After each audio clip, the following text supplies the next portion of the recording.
జై శ్రీమన్నారాయణ.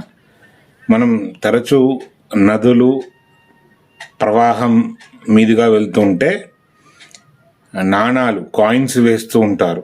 గమనించవచ్చు ఎవరైనా కూడా.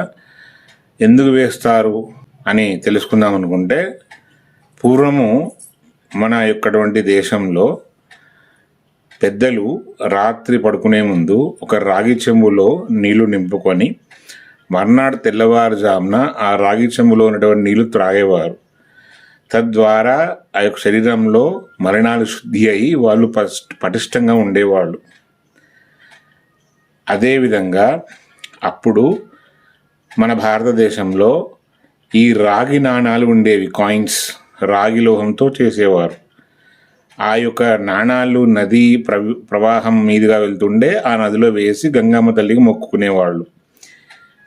అందరూ వేయడం వల్ల ఆ నది ప్రవాహంలో ఉన్నటువంటి నీళ్ళు కూడా శుద్ధ అయ్యి అవే గ్రామస్తులు ఆ నది నీళ్లు తాగి వాడుతారు కాబట్టి వాళ్ళకు కూడా ఆరోగ్యం కలుగుతాయి అని చెప్పేసి అందరూ నాణాలు వేసే ఆచారం ఉండేది.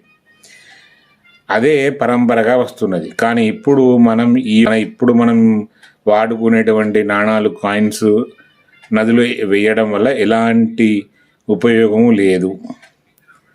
గమనించాలి. అలాంటి నాణాలు ఏమి వేయవసరం లేదు. మీకు దగ్గర రాగి వస్తువులు ఉంటే వేయవచ్చు, ఏమీ ఇబ్బంది ఏం కాదు. జయ శ్రీమన్నారాయణ.